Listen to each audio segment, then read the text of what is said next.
এত দুঃখ রাখি কোথায়, রাখার জায়গা নাই ভাইরে। এত দুঃখ রাখি কোথায়, রাখার জায়গা নাই। আমাদের কপালেতে শান্তি বুঝি নাই ভাইরে। আমাদের কপালেতে শান্তি কেন নাই।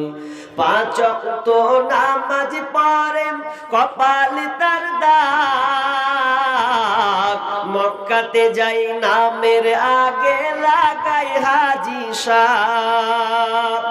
পাঁচ ওয়াক্ত নামাজ পড়ে কপালে তার দাগ, মক্কাতে যাই নামের আগে লাগায় হাজি সাহেব।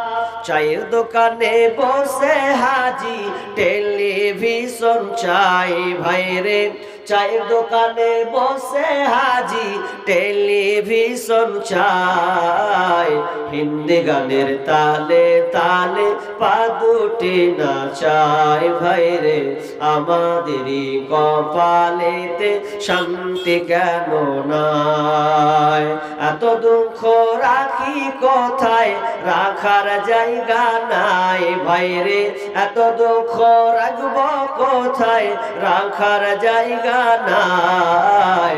আমাদেরই কপালেতে শান্তি বুঝি নাই ভাইরে।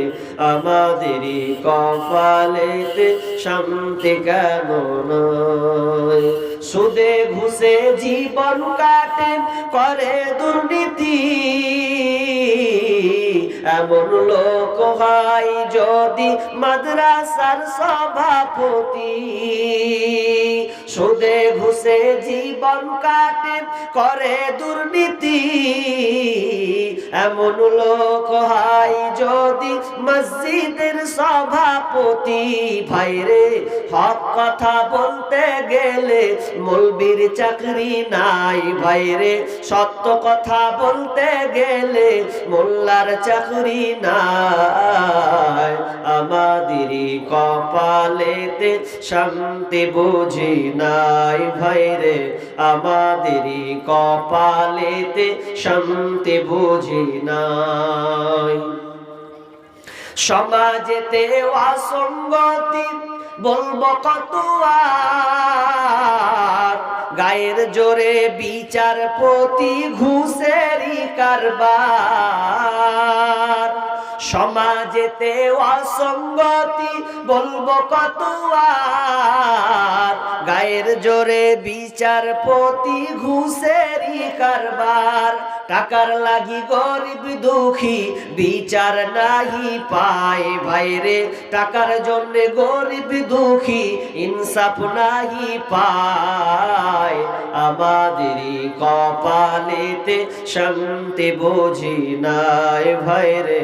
আমাদেরই কপালেতে শান্তি কেন নাই। বড় ছোট নাই ভেদাভেদ, কোথায় মান সম্মান। বাপের সমান মুরব্বিকে করছি অপমান মোরা। বড় ছোট নাই ভেদাভেদ, কোথায় মান সম্মান। বাপের সমান মুরব্বিকে করছি অপমান ভাইরে। 8 বছরের ছেলে যদি সামনে বেড়ি খায় ভাইরে। 10 বছরের ছেলে যদি সামনে বিমল খায়। আমাদেরই কপালেতে শান্তি বুঝি নাই ভাইরে। আমাদেরই কপালেতে শান্তি কেন নাই। এত দুঃখ রাখি কোথায়, রাখার জায়গা নাই ভাইরে।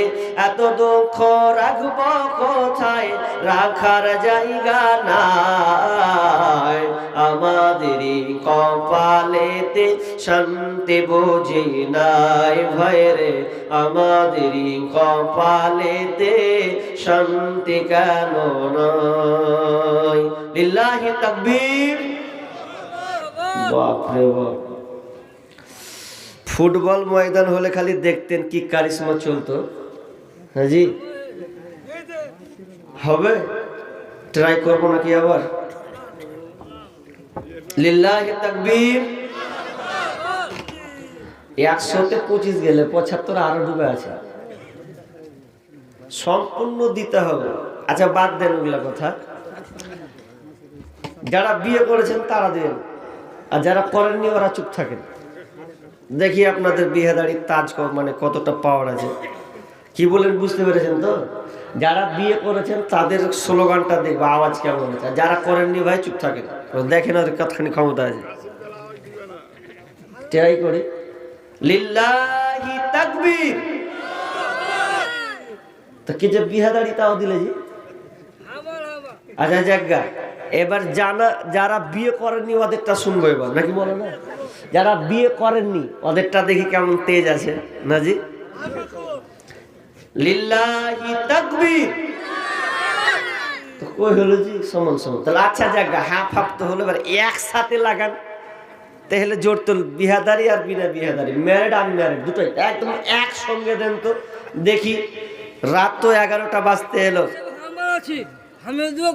আচ্ছা বসো যাও, আচ্ছা বসো যাও, আবার একসঙ্গে লাগান দেখি। লিল্লাহি তাকবীর। এদিকটা দিয়েছে, ওদিকটা কিন্তু চুপ আছে। সব ছিলি রে ভাই, বস বস বস বস, থেকে এলো, বস বাপ বস বস বস। আচ্ছা আচ্ছা বসে। উপস্থিত সম্মানীয় সুযোগ্য আজকের জলসার স্বনামধন্য সভাপতি, মঞ্চ উপবিষ্ট ওলামায়ে কেরাম, দূরদূরান্ত থেকে আগত আলেম ওলামাবৃন্দ, সম্মানীয় অতিথিবৃন্দ, আমার সম্মুখে বসে থাকা বিভিন্ন এলাকা থেকে ছুটে আসা দিনদার ইমানদার মুমিন ভাই সকল ও পর্দার অন্তরালে প্রজেক্টের মাধ্যমে দেখনেওয়ালি সম্মানিতা মা ও বোনেরা, প্রথমে সেই মহান মনিবের দরবারে প্রশংসা করি যে মহান মনিব আমাদেরকে ধারাবাহিকতার সাথে একের পর একটা বক্তার আলোচক শোনা ও আমলের উদ্দেশ্যে যে মহান মনিব আমাদেরকে বাড়ি থেকে এনে সুন্দর শামিয়ানা প্যান্ডেলের তলায় নিয়ে এসেছেন, সে আল্লাহ সুবহানাহু ওয়া তাআলা শুকরিয়া আদায় করি, বলি আলহামদুলিল্লাহ।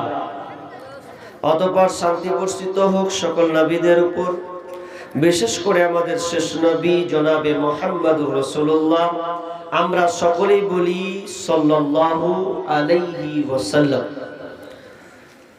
সম্মানিত উপস্থিতি, আমি আপনাদের সম্মুখে একটি বিষয় নিয়ে বলার প্রচেষ্টায়, আমি যেখানে যাই আলোচ্য বিষয় বেঁধে দিই, আপনাকে হেডলাইন শুনিয়ে দিই। এখানেও আমি বিষয়ের বাইরে কোনো কথা না, বিষয় নিয়ে আমি আলোচনা করব ইনশাআল্লাহুল আজিজ। আজকে আমার আলোচ্য বিষয় কবর। কি বললাম ভাই? কবর। তার মানে আখেরাতের জীবন। আপনি যদি ইমানদার হন তাহলে ইমান কটার উপরে নিয়ে আসতে হবে জানা আছে কারো? যে পারবে 500 টাকা লিব, চুপ থাকবে মনে হয়েছে। ইমানের রুকন কটার উপরে ইমান নিয়ে আসতে হবে ভাই? জি বলছে 5টা। আসলে হবে কটা? জি মনে বলিয়েন না, ওরাই বলুক না, কটা হবে? 5টা তুলছে সবাই। জি কেমন হলো? আর কেউ বলবেন? আর কেউ পারবেন? ইমানের রুকন কয়টি? সামনে 17,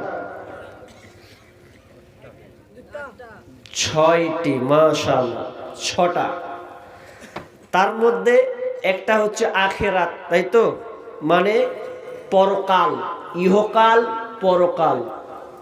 তো পরকালের জীবন, তার মধ্যে প্রথম ধাপ স্তর হচ্ছে কি? কবর। প্রথম মঞ্জিল কি ভাই? কবর। একটু শুনেন, মন দিয়ে শোনা লাগবে। এতক্ষণ যা করলেন, শুনেছেন, দান দিয়েছেন, আমাকে শুধু 1 ঘন্টা সময় দেন। এরপরে আপনাদের যত মন খুশি, এক তো পৃথিবীর যত বক্তা আছে, বক্তার যদি বিরোধিতা, তো 1 নম্বর হায়দার আলী সোশ্যাল মিডিয়ায়। এরপরও আমি থেমে নাই, আছি ইনশাল্লাহ। যতক্ষণ পর্যন্ত আছি, গজল বলা তো খারাপ নয়, মানুষকে মনোরঞ্জন করতে গিয়ে বলতে হয়। মানুষ একরকম নাই। আচ্ছা, এত শেষ রজনীতে মানুষ থাকবে, পালাবে, বুঝাতে হবে। তো ইনশাল্লাহ শেষে আপনাদেরকে দানের মাধ্যমে সঙ্গীত গজল, আমার লিখিত গজল যেগুলো আছে আপনাদের শোনাবো ইনশাআল্লাহ। তবে কথাটা হচ্ছে শুনতে হবে 1 ঘন্টা। শুনবেন তো ইনশাআল্লাহ? হাত তুলেন তো সবাই ইনশাআল্লাহ। মাশাআল্লাহ, খুব খুশি হলাম। আল্লাহ আপনাদের হাতকে কবুল করুন। তো ইমানের রুকনের মধ্যে একটা রুকন আপনাকে জানতে হবে, সেটা হচ্ছে আখেরাত। মরার পরের যে জিন্দেগি, এই জীবনটার উপরে আপনাকে ইমান নিয়ে আসতে হবে। আমরা মুসলমান, আমরা ইমান আনি, বিশ্বাস করি যে আমাদেরকে মরতে হবে এবং আখেরাতে পাড়ি দিতে হবে। আল্লাহর কাছে হিসাব কিতাব সবকিছু, জান্নাত জাহান্নাম, পুলসেরাত, ময়দান কিয়ামত, সবকিছু আমাদেরকে একতা বিশ্বাস করতে হবে। কিন্তু নাস্তিকেরা বিশ্বাস করে না ভাই। নাস্তিকেরা বিশ্বাস করে, যারা আল্লাহকে বিশ্বাস করে না ওরা মানে না। প্রায় 2 বছর আগে গুগলসে সার্চ করছিলাম, তো সার্চ করতে করতে ইউটিউবে আপনি সার্চ করলে পেয়ে যাবেন আশা করছি, যে রাশিয়ান বিজ্ঞানী যারা সাইবেরিয়ান, নাসা বিজ্ঞানী যারা, তো তারা প্রশান্ত মহাসাগরের গণ্ডিতে আশেপাশে তারা একটা গর্ত করেছিলেন 1970 থেকে 1994 পর্যন্ত, অর্থাৎ 24 বছর খালি গবেষণা করেছে মাটির তলে কি আছে, খনন। মাইক্রোসফট একটা ক্যামেরা আছে, ওই ক্যামেরাতে তারা একটা জিনিস ধরেছে। যদিও আমরা না দেখে বিশ্বাস করি, ওরা নাস্তিক, আল্লাহকে বিশ্বাস করে না। এরপরে ওরা নিজেরাই পোস্ট করেছে, শব্দ সাউন্ডটা আবার সোশ্যাল মিডিয়াতে তারা ছেড়েছে। কয়েক সেকেন্ডের, মিনিট হয়নি, মিনিট নয়, মাত্র কয়েক সেকেন্ডের সাউন্ড তারা মাইক্রোসফট ক্যামেরার মধ্যে রেকর্ড করেছে ওটা। তো আমি দেখলাম, আরো গুগল সার্চ করলাম, অনেক জায়গাতে দেখলাম, ওয়েবসাইটে লক্ষ্য করলাম। তো এটা হওয়া না হওয়া এটা আলাদা বিষয়, কিন্তু ওরা আল্লাহকে বিশ্বাস করে না। কিন্তু ওরা বিশ্বাস করছে এটা, যে তারা যখন 14 কিলোমিটার নিচে যখন ভেদ করলো, ভেদ করতে করতে করতে করতে করতে করতে হঠাৎ করে একটা সাউন্ড, একটা শব্দ তারা শুনতে পাচ্ছে। তো শব্দটা এত বিকট আওয়াজ, ভয়ঙ্কর আওয়াজ, ওরা কয়েক সেকেন্ড নিতে পেরেছে। বাকি সব যত ক্যামেরা, আপনার যত সাউন্ড, সব কিছু স্তব্ধ একদম। কে কোন দিকে পালায় দিশা পায়নি। একটাও কোনো বিজ্ঞানী ওখানে টিকতে পারেনি, অনেকে মারাও গিয়েছেন। এটা তাদের কথা, আমার কথা নয়। যদি আপনার মনে হয়, ডাউট লাগে, তাহলে আপনি সার্চ করুন, পেয়ে যাবেন। আর না হলে আমার কাছে যাবেন ঘরে, আপনাকে আমি সার্চ করে দেখাবো ইনশাআল্লাহ। আর আরেকটা গবেষণা চালিয়েছিল 2006 সালে। তো ওরা আর কেউ হাত দেয় না, ওইভাবেই রেখে দিয়েছে। ভয়ঙ্কর। তো সাউন্ডটা যদি আপনি রাতে নিয়ে যদি শুনেন, মনে হয়, তো আপনি মনে হয় সারা রাত আর ঘুমাতে পারবেন না। যদি আপনি মনে করেন ওই সাউন্ডটা শুনবো একা ঘরে মন দিয়ে লাগাতার কয়েক সেকেন্ড সাউন্ডটা যদি আপনি শুনেন, তো আমিও কেমন হয়ে গেছিলাম। তো আপনারও মনে হবে যে আপনিও টিকতে পারবেন না, থাকতেই পারবেন না।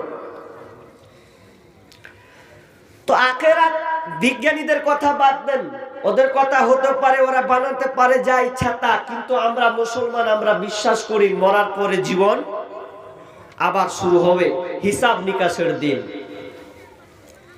তো কবর এমন একটি জায়গা, যেই জায়গাতে সকলকেই ঘুমাতে হবে, সকলকেই থাকতে হবে।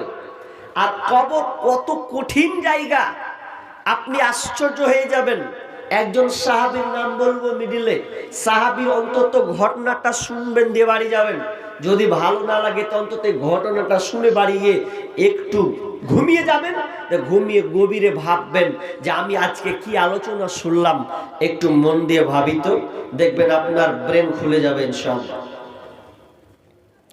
কারণ আজকে আমরা মুসলমান, ভাইকে দাফন করি, বন্ধুর দাফন দিয়ে আসি, কবরে রেখে আসি, আব্বাকে রেখে আসি, মাকে রেখে আসছি, এরপরে আমাদের পরিবর্তন আসছে না, চেঞ্জ হচ্ছে না।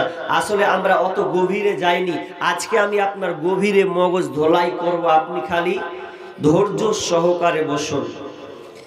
আমরা এটা দুনিয়াতে আছি, এটা হচ্ছে ইহজগৎ। যখন মরে যাব আমাদের ইহজগতের পারি শেষ। যখন মরে গেলেন এরপরে চলে গেল পরজগৎ। পরজগতের সূচনা হবে কবর দিয়ে, শেষ হবে জান্নাত এবং জাহান্নাম দিয়ে। এই হিসাবে আল্লাহ সুবহানাহু ওয়া তাআলা আমাদেরকে সূরা তাওবার 101 নম্বর আয়াত স্মরণ করাচ্ছেন।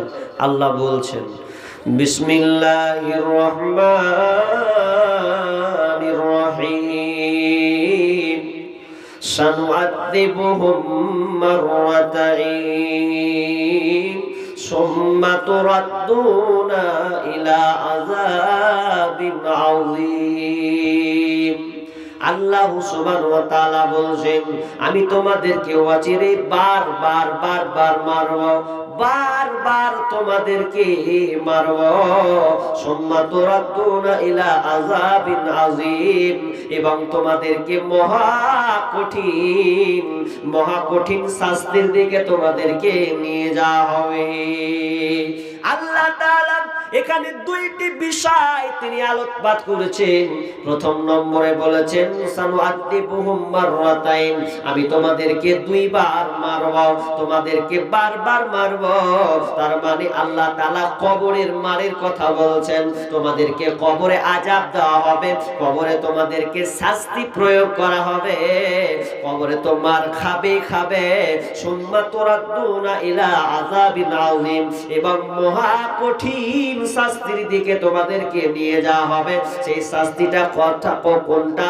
ওটা হচ্ছে কিয়ামতের ময়দান। ওটা কোনটা? জাহান্নামের ময়দান। আর ওখানেও শাস্তি দেওয়া হবে। তো আল্লাহ তাআলা প্রথম শুরুয়াংশে বললেন তোমাদেরকে কবরে শাস্তি দেওয়া হবে,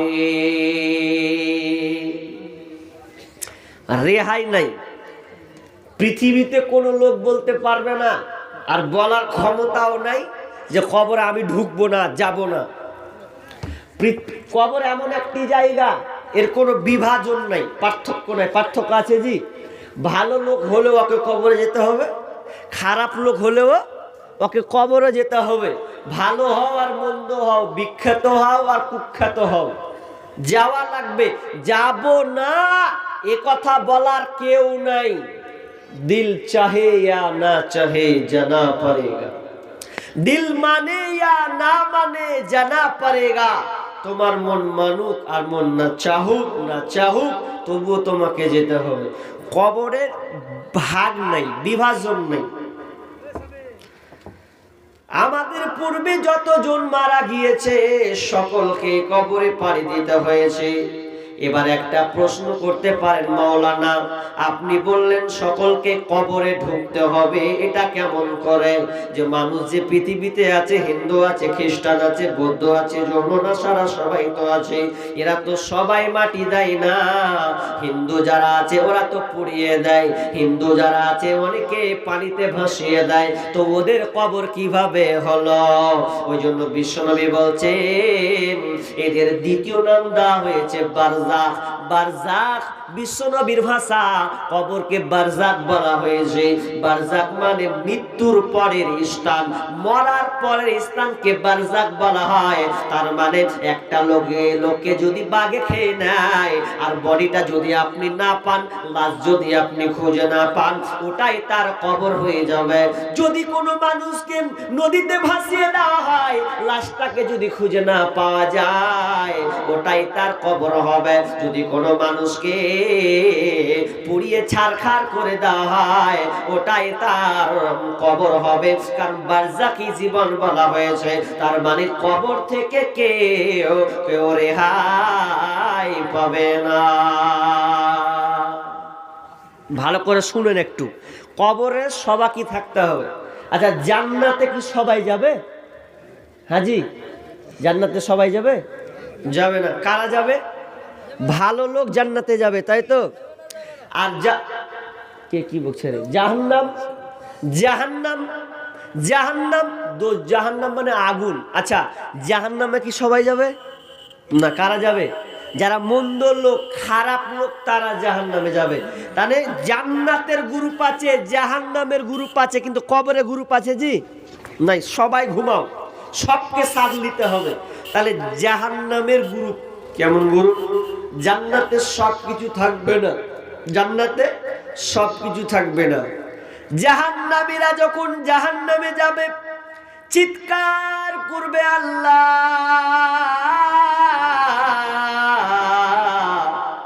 আল্লাহ বলবে ফেরেশতারে, ওই আমার গোলামেরা, ওই আমার নাফরমান বান্দারা বান্দিরা কেন কান্না করছে, কেন আমাকে ওরা ডাকছে, কি তাদের ডাকার জন্য পড়েছে? তখন ফেরেশতা বলবে মাবুদ, ওই আপনার নাফরমান বান্দাগুলো আপনার কাছে পানি চাইছে, পানি। জাহান্নামে কোনো পানি তো দূরের কথা, লা ইয়াযুকুনা ফিহা বারদাও ওয়ালা সারাবা, সেখানে ঠান্ডা পানি চিকতে দেওয়া হবে না, ঠান্ডা পানি তো দূরের কথা, ইল্লা হামিমা ওয়া গাসসাকা, তাদেরকে রক্ত আর পুজ পান করতে দেওয়া হবে। যারা জাহান্নামে যাবে আল্লাহ বলবে যা যা, ওদেরকে শারাব নয়, ওদের শারাবটা কোনো ঠান্ডা পানি নয়, কোনো মধু নয়, কোনো আপনার কোনো দুধ নয়, এদেরকে দেওয়া হবে রক্ত আর ফুল, তারা কোনোদিন খেতে পারবে না। শুধু তাই নয়, তাফসিরে এসেছে জাহান্নামীরা পানি দেখে বলবে এখন মনে হয় পানি পেলাম। পানি যখন পড়বে, উপর থেকে পানি নামবে, তার বুকের মধ্যে বুলেটের মতন গুলি লাগবে, উপর থেকে লাগবে, একটাও টিকতে পারবে না। গরম গরম করে পানি পড়বে, সব রক্ত শরীরটা যেন মমির মতন গলে যাবে। জাহান্নামীরা জাহান্নামে চিৎকার করবে, এদের কোনো লাভ হবে না। সেমনি ভাবে জান্নাতে সবাই যাবে না, ভালো লোক জান্নাতে যাবে।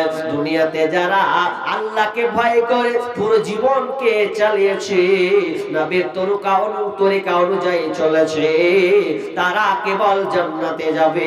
আর জান্নাতে কিন্তু সব জিনিস পাওয়াও যাবে না। কেমন কথা বলি? সব জান্নাতে সব পাবো না মানে? জি না, জান্নাতে কিছু কিছু জিনিস আছে দুনিয়ার সঙ্গে মিলিয়ে লাভ নেই। যেমন যারা জান্নাতে চলে যাবে, যদি বলেন যে মৌলানা নিন পাড়ার ব্যবস্থা নেই, ঘুমাবো যে, জান্নাতে কিন্তু ঘুমাবার ব্যবস্থা নেই। আচ্ছা, ঘুমটা কখন আসে জি? ক্লান্তি দূর করার লাগে ঘুম আসে তো নাকি? ক্লান্তি কাজ করলাম, ঘুম আসবে। আর মানুষ যখন ঘুমায় একটা দোয়া বলে কি, আল্লাহুম্মা বিসমিকা আমুতু ওয়া আহইয়া, জানেন তো? আল্লাহুম্মা বিসমিকা আমুতু ওয়া আহইয়া, হে আল্লাহ আমি তোমার নামে মরছি, মানে ঘুমিয়ে গেলাম, এবং তোমার নামে জীবিত হও। তাহলে ঘুমটাকে মরণ বলা হয়েছে। তো জান্নাতে যখন সব চলে যাবে কিনা, তো ঘুম হবে না। আল্লাহ রাসূল জান্নাতের বর্ণনা দিয়েছেন, এই জান্নাত, এই জান্নাত, এই থাকবে, এই থাকবে, সেই থাকবে। একটা সাহাবী, অনেক দেখবেন মুসল্লি আছে, মসজিদের জুমা নামাজ পড়তে গিয়ে খালি কি যে খুতবা দিচ্ছে ও শুনে না, খালি ঢুলছে এরকম করে। তার মানে আধগান অনেক দেখা যায় এমন করে ঢুলছে। ওয়ামা অনেক সময় ইমাম সাল মানে কি খুতবা শেষ করে দিয়ে নামাজে দাঁড়াচ্ছে, তাকবীর, এরপরে ওকে যখন হুড়া মারছে তখন উঠে না ও। তার মানে ও মসজিদে গিয়েও আরামসে ও নিন পারে, এরকম মুসল্লি নাই আছে। তো একজন সাহাবী মাজলিসে আল্লাহ রাসূলের ভাষণ শুনছেন, জান্নাতের ভাষণ।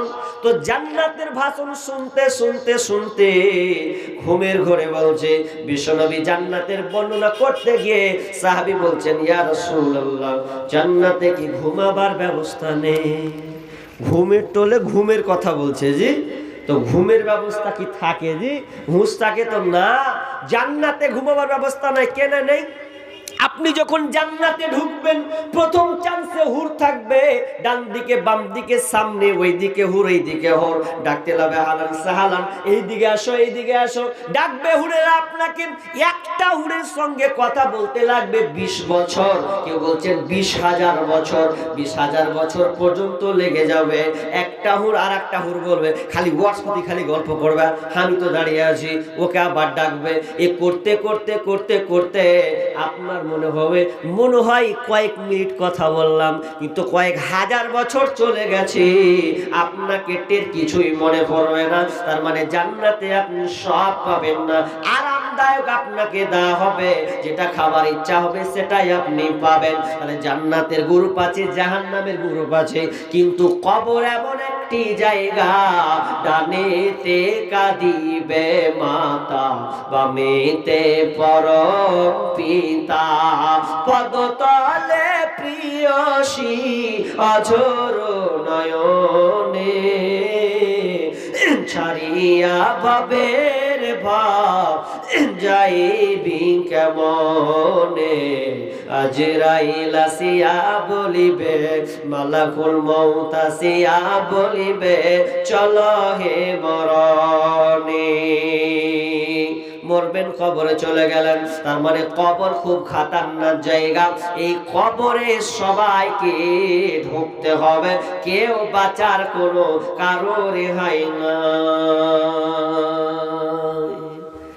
এবার আপনাকে একটা একটা করে বলবো, মিডিলে অনেক তথ্যবহুল কথা আছে, যাবেন না কেউ। কি কথা? মানুষ যখন লাশ মৃত্যুবরণ করবে তখন মানুষকে কোথায় রাখবে? কবরে রেখে আসবে। কেউ বাড়তে রাখবে না তো, দুর্গন্ধ ছড়াবে। তো বারা ইবনে আজিব রাদিয়াল্লাহু তাআলা আনহু তিনি বর্ণনা করছেন লম্বা হাদিস, বলছি আপনাকে একটু ধৈর্য ধারণ করুন, খালি শুনতে হবে আপনাকে। কি? যখন লাশ কবরে রাখা হয়, মানুষ যখন মারা যায়, তার আগে বিশ্বনবীর হাদিসটা বলে দিই। বারা ইবনে আজিব প্রথমটা বলবো, তারপরে দ্বিতীয়টা। কি? আল্লাহ রাসূল এক আনসারী সাহাবীর জানাজায় গিয়েছেন, জানাজায় শরীক হবেন। তো সঙ্গী সাথী সাহাবীরা পর্যন্ত গেছেন, তো সাহাবীরা যাচ্ছেন, তো এখন ওই আনসার সাহাবীর কবর খোঁড়া কমপ্লিট হয়নি। তো আল্লাহ রাসূল বসে আছেন,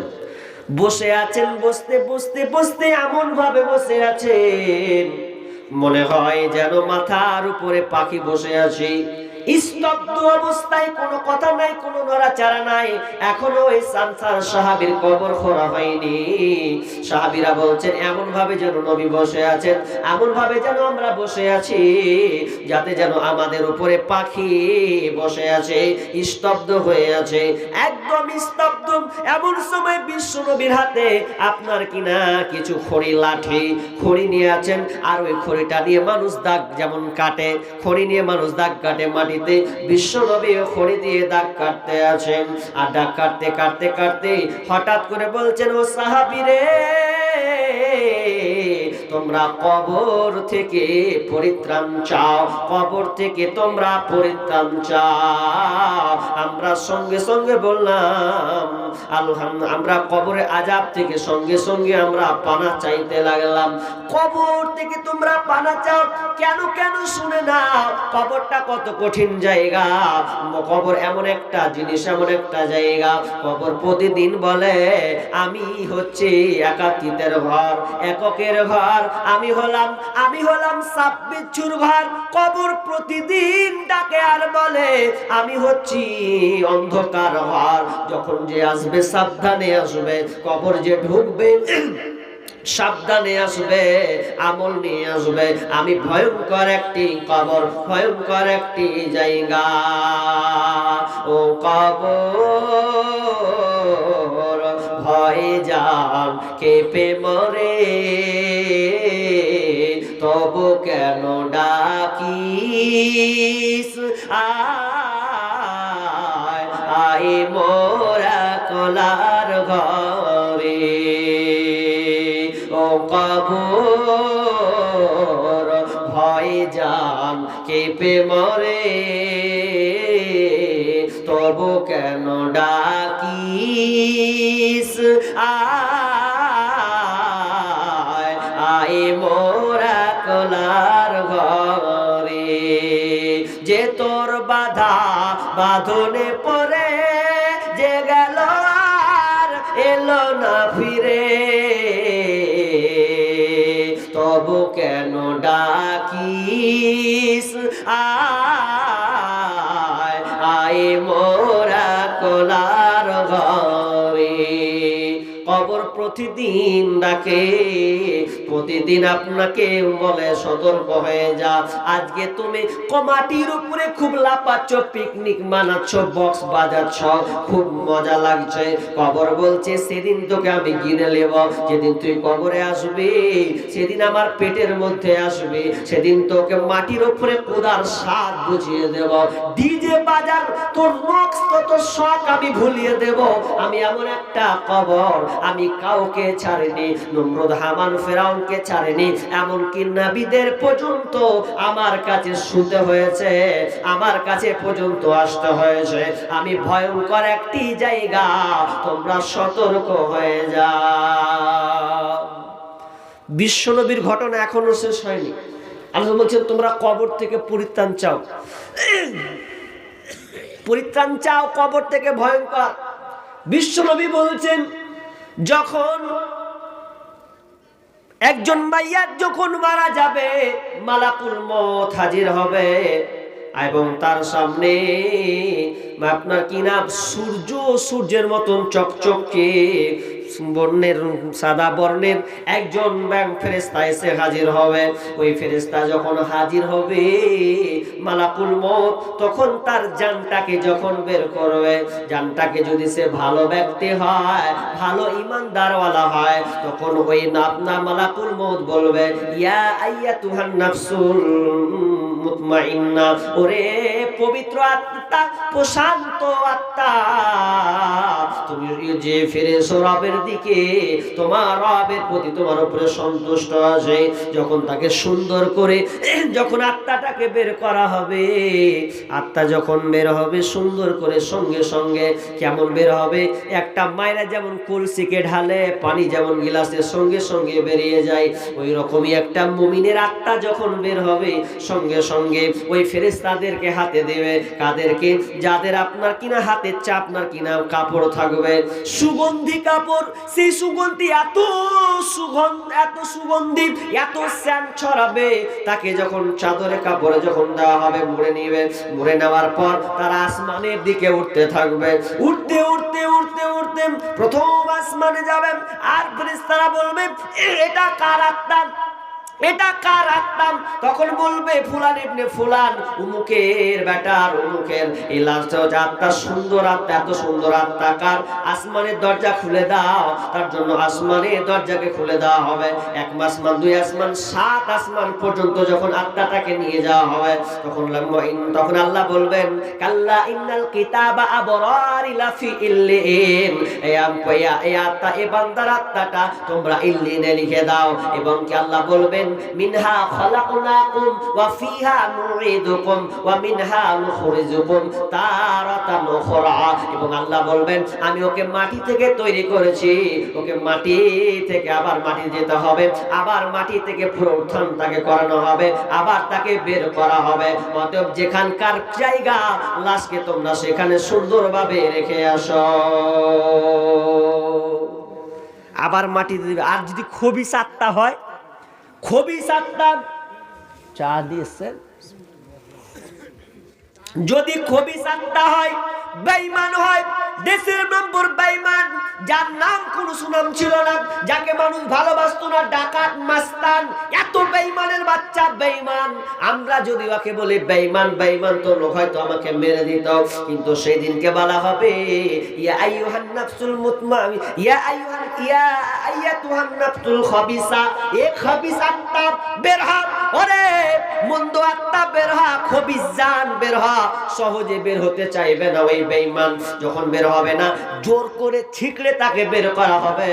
আর ওই ফেরেশতাদের হাতে, যে ফেরেশতা কালো বর্ণের, একদম দেখতে নোংরা, এমন দেখতে খারাপ ভয়ঙ্কর ফেরেশতা আসবে, তখন ওরা এক কি নিয়ে আসবে, আর কাপড় নয়, চট নিয়ে আসবে। চট নিয়ে এসে বলবে দাও, দুর্গন্ধ, এত পচা দুর্গন্ধ হবে, বের হবে, ওপরে নিয়ে যাবে। সবাই বলে কার, ছি ছি ছি ছি, এত দুর্গন্ধ, কার আত্মা রে, কোয়ার বেটার আত্মা, বুলবুল ইবনে ফুলাদ, উমুকের বেটা উমুক, বেঈমান মাস্তানের বেটা মাস্তান। ওয়াল্লাহ বন্ধ করছে, বলছে উপরে যখন উঠতে থাকবে উঠতে থাকবে, উঠতে উঠতে উঠতে যখন বলা হবে আসমানি দরজা খুলে দাও, তারা বলবে না না। বিশ্বনবী আয়াতটা পড়ছেন সূরা আরাম 40 নম্বর আয়াতে বলছেন, ইন্নাল্লাযীনা কাযযাবু বিআয়াতিনা ওয়াস্তাগবারু আনহা লা তুফাত্তাহু লাহু আবওয়াবুস সামা ওয়ালা ইয়াদখুলুনাল জান্নাহ হাত্তা ইয়ালিজাল জামালু ফি সাম্মিল খিয়াত। তাদের জন্য তারা কি আসমানের দরজা খোলা হবে না? আসমানের দরজা তো খোলা হবে না, হবে না। কেন কেন? কারণ তারা আমার আয়াতকে অস্বীকার মনে করেছে, তারা আমার আয়াতকে অস্বীকার মনে করেছে। কিছু বলছো? এলান করে দাও তো। কি হয়েছে? ভিক্ষা করছিলাম, বাস ওখানে চাদরের টাকা ছিল 500 টাকা, রেখে আসলাম, আর এখন দেখছি যে দেখছি নাই। যা ইন্না লিল্লাহ। এটা কে করলে জি ভাই? এটা তো খুব খারাপ জিনিস ভাই, যে করেছো খুব খারাপ কাজ করেছো। একটা মিসকিন মানুষ, অসহায় মানুষ চেয়েছে, চাদর টাবাল লিয়ে পাল। তুমি কোথায় গেছিলে? ও খাবার খেতে গেছিলাম, ডেলিভারি খাবারও নাই। তো তুমিও তো একটা ভালো কাজ করেছো, স্পেশাল কাজ, 2 টাকাও ছাড়তে হয় না। তুমি চাদর রেখে চলে গেলে। জানো জামানা যুগ কি চলছে এখন? হ্যাঁ, মানুষ লিয়ে পালিয়েছি, তোমার টাকা। একটু এলান করে দাও। তো এলান কি করবো? তো এলান এটা করা যাবে ভাই, যে লিয়েছো ভাই আল্লাহর রাস্তায় দিয়ে দাও। দেখো এগুলা মান সম্মানের ব্যাপার না, জি ইজ্জত কাজের কহেন। তো আজকে জালসা হচ্ছে পরিবর্তনে, তো এই দিক থেকে আবার চুরি করে পালাচ্ছে, এমনিতে লজ্জার বিষয়। আমি ক্যামেরা চলছে, তাহলে কোন দিকে মান সম্মান রাখবেন কহেন? তো গ্রামের নাম কইলে তো আরো চলে যাবে। তো ভাই যে কাজটা করেছো ভাই, একটা অসহায় ব্যক্তি, মিসকিন মানুষ চেয়ে চেয়ে খায়, তার চাদরকে তুমি লিয়া পালিয়েছো, কদিন খাবা? তো ভাই তুমি লক করে ভাই যেখানে পেস থুয়া পালিয়ে যায়। যদি মান সম্মান বাঁচাতে হয় তো সাইডে ভাই রেখে দে। দেখ এটা অসহায় মানুষের নিয়ে যাওয়া ঠিক হয়নি। হায় আল্লাহ, আরে ভাই যে নিয়েছো ভাই দিয়ে দাও, আল্লাহর রাস্তায় দিয়ে দাও, আল্লাহকে ভয় করো, দিয়ে দাও, ভাইকে দিয়ে দাও, চাদর সহ নিচে দিয়ে দাও ভাই। একটু দেখেন তো ভাই। আচ্ছা যান যান, ওদিকে সাইডে যান। কি বলছিলাম? খবিস আত্মা অর্থাৎ বেঈমান আত্মা, বদমাস আত্মা যদি হয় তো তার জন্য জান্নাতের দরজা খোলা হবে না, হবে না, হবে না। আসমানের দরজা খোলা হবে না, জান্নাত তো ঢুকতেই পাবে না। হাত্তা ইয়ালিজাল জামালু ফি সাম্মিল খিয়াত। যত একটা উটের সূচে ছিদ্র দিয়ে যেমন উট করা পাস করা অসম্ভব, তার জন্য জান্নাতে যাওয়াটাও অসম্ভব হয়ে যাবে, তাহলে হবে না। এরপরে কি হবে শুনেলেন?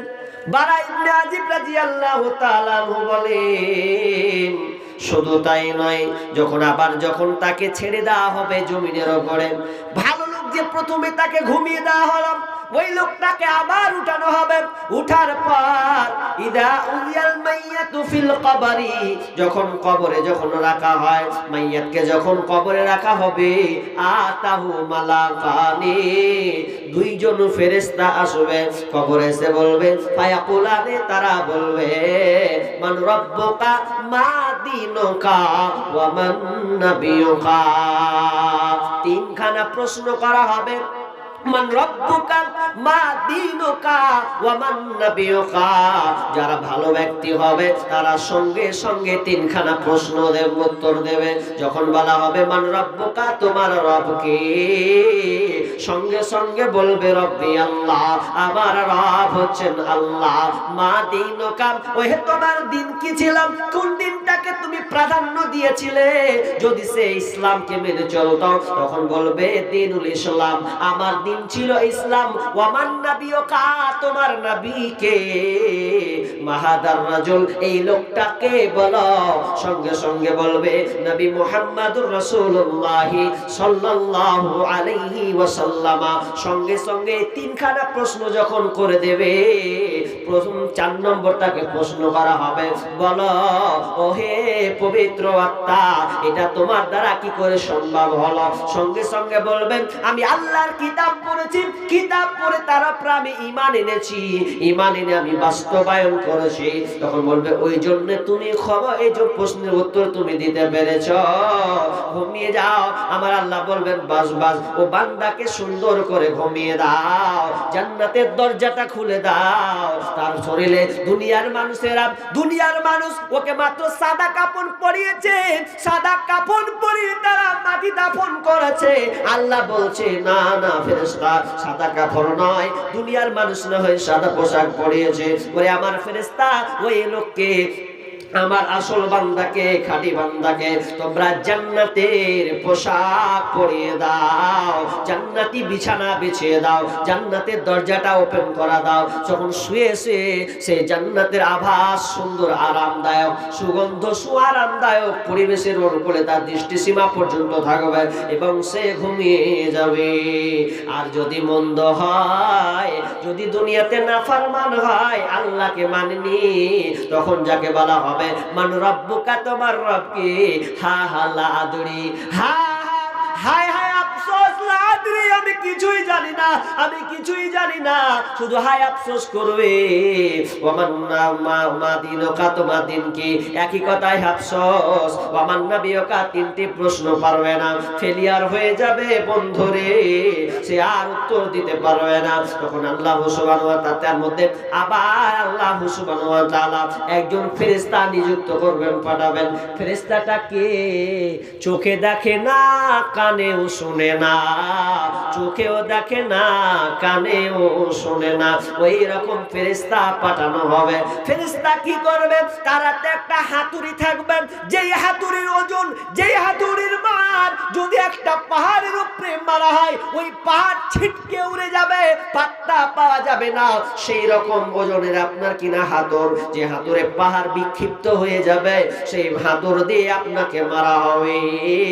ইবনে মাসউদ বলছেন, ইন্নাল মাউতা লা ইউআদিবুনা ফি কুবুরিহিম, যখন কবরে যখন লাশকে রাখা হয়, সে চিৎকার করে, এতটা চিৎকার মারে, চিৎকার এতটা মারে চিৎকার, হাত্তা আন্নাল বাহাইমাল আসমাল আসওয়াতাহুম, বিশ্বনবী বলছেন, পৃথিবীর যত কীট পতঙ্গ আছে, জানোয়ার আছে, সবাই শুনতে পাবে, কেবল মানুষ আর জিন শুনতে পাবে না। বাকি যত গরু, মহিষ, বিড়াল, যত প্রাণী আছে, কবরে আযাব শাস্তি শুনতে পাবে। এতটা চিৎকার করবে যে ফেরেশতাটা মারবে, চোখও দেখবে না, কানেও শুনবে না। হাজি, কানে যদি না শুনে, চোখ দিয়ে দেখলে তার একটা মায়া হবে যে লোকটা কান্না করছে, চোখ দিয়ে পানি বের হচ্ছে নাকি। কিন্তু এমন ফেরেশতা, চোখ দিয়ে দেখতেও পাই না, কানেও শুনতে পাই না, মানে কালা বোবা দুটোই। আর ওই ফেরেশতা মারবে। আর ফেরেশতা মানে জানেন, ফেরেশতা বেটা ছেলেও নয়, বেটি ছেলেও নয়, এমন ফেরেশতা, ওকে খিদেও লাগে না। হ্যাঁ জি, একটা প্রশাসন, পুলিশ যদি কোনো আসামিকে ধরে, তো যখন রাগটাক থামতে পারে না, যে শালাকে 10 দিন থেকে খুঁজে বেড়াচ্ছি, পাই না, যখন ওকে আচামকা কোনো জায়গায় পেয়ে নিবে, তো ওর শার্ট তুলবেও, তো বলছে তোকে এবার পেয়েছি, জুত করে পিটবো। যখন ওই আসামিকে যখন বাঁধবে বা টাঙবে, তো প্রথমে একদম জুতপাত করে পিটে, কি পিটে না, তো প্রথম চান্স পিটে এক ধরনের 100 পাওয়ার, তো প্রথমে 100 পাওয়ার যে মারতে, গুনতে গুনতে যখন 50 করবে, তো শেষের পাওয়ারটা কি 100 পাওয়ার হবে? হবে জি, খাইতে আবার বলে পানি খাইতে, আবার পিটাবো শালাকে, হবে না। কিন্তু ফেরেশতার খিদা নেই। এই ফেরেশতা কেমন? এর কোনো ক্লান্তি নাই, খিদা নাই। আপনাকে যখন মারা হবে, আপনি চিৎকার করবেন, বাপরে মারে, আল্লাহ আল্লাহ করে চিৎকার করবেন। ফেরেশতা কোনো মতে শুনতে পাবে না। এমন করে মারবে আপনি মাটির নিচে চলে যাবেন, আবার আপনাকে তৈরি করা হবে, আবার আপনার মধ্যে রূহ ঢুকিয়ে দেওয়া হবে, আবার আপনাকে আযাব প্রয়োগ করা হবে। আপনার বাঁচার কোনো কায়দা নাই। কবরে আপনাকে এইভাবে কিয়ামত পর্যন্ত শাস্তি প্রয়োগ করতে খেতে থাকতে হবে। কবরের আযাব কত কঠিন সইতে আমি পারিব না, মৃত্যুর যন্ত্রণা কত কঠিন সইতে আমি পারিব না। খুবই কঠিন আযাব। এবার চলেন হাজি, ভালো লোকের আযাব হবে। কবর এমন একটি জায়গা, আপনাকে কি বলবো, ভালো লোক, ভালো লোক মানে কি, মানুষের মধ্যে যদি কোনো ত্রুটি বিন্দু থেকে যায় তাও আপনাকে শাস্তি পেতে হবে। তো বলবেন কেমন মুনি সাহেব, এত ভালো, বেশিরভাগ ভালো কাজ করবো তো সামান্য পাপের লেগেও কবরে পাকড়া করতে হবে? হ্যাঁ, সামান্যর জন্য আপনাকে কবরে পাকড়া হতে হবে। হাদিস, চলেন হাদিস দিচ্ছি এবার আপনাকে। কি হাদিস? বিশ্বনবী বলছেন, যেই সাহাবীর ব্যাপারে বিশ্বনবী কতটা সাহাবীকে ভালোবাসতেন, যেই সাহাবীর নাম হচ্ছে সাদ বিন মুআয। সাদ বিন মুআয রাদিয়াল্লাহু তাআলা আনহু, যার দোয়া আল্লাহ তাআলা কবুল করে নিতেন। যখন সাদ দোয়া করতেন, আল্লাহ তুমি জিনিসটা কবুল করো, আল্লাহ সঙ্গে সঙ্গে সাদের দোয়াকে কবুল করতেন। এমন একজন সাহাবী, একজন বিখ্যাত সাহাবী, যেই সাহাবীর ব্যাপারে বিশ্বনবী জান্নাতের অনেক বর্ণনা দিয়েছেন।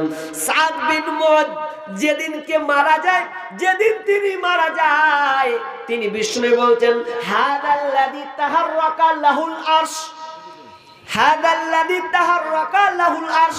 সেদিনকে জমিন কম্পিত হয়েছিল, জমিন কম্পিত হয়েছিল। যেদিন সাদ বিন মুআয মারা যায়, সেদিনকে জমিনটা কম্পন শুরু হয়েছিল।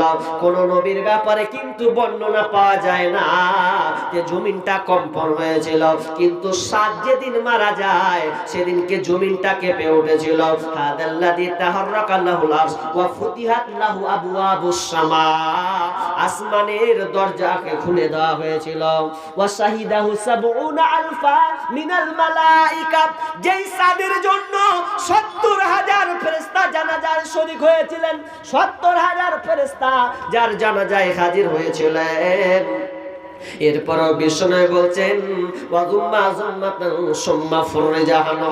এরপরেও সাদকে কবরে চেপে ধরেছে, কবরে এমন ভাবে চেপে ধরেছে, আল্লাহর নবী সঙ্গে সঙ্গে বুঝতে পারলেন যে কবরে সাদকে কবরে চেপে ধরেছে। তিনি সঙ্গে সঙ্গে সুবহানাল্লাহ সুবহানাল্লাহ সুবহানাল্লাহ পড়তে লাগলেন।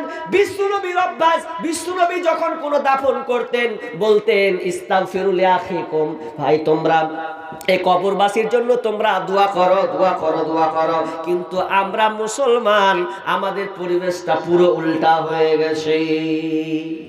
আপনাদেরকে মৌলবি বুঝাতে পারেনি না, আপনারা বুঝতে পারেননি, আল্লাহ জানে। হাজি, আপনারা যে মাইয়াতকে দাফন করেন, দাফন করার পর চলে আসেন বাড়ি, জি দোয়া করেন এদিকের লোক। এখন বলবেন যে কি ঝামেলাতে ফেলবেন না, ঝামেলা নয়, বুঝা টেকনিক, একটু বুঝাটা অন্যদিকে চলে গেছে। বিষ্ণু বলেছেন ইস্তাগফিরু লিআখিকুম, কখন নবী বলেছেন, যখন সম্পূর্ণ দাফন হয়ে গেছে তোমরা তোমার ভাইয়ের জন্য দোয়া করো।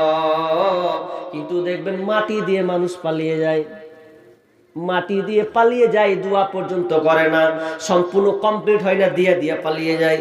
কমপ্লিট যতক্ষণ না হবে আপনি মাটি দিলেও নেকি পাবেন না, একটা নেকি পাবেন, এক উহুদ সমান নেকি পাবেন, এক উহুদ পাহাড় সমান নেকি পাবেন, এক কিরাত সমান আপনি নেকি পাবেন। কিন্তু 2 কিরাত যদি আপনাকে নিতে হয়, 2 উহুদ পাহাড় সমান যদি নেকি নিতে হয়, তাহলে আপনাকে শেষ পর্যন্ত থাকতে হবে। আর আরেকজন সাহাবী ছিলেন, সেই সাহাবী বলেছিলেন যে আমি যখন মারা যাব বেটারা খবরদার তোমরা যাবে না।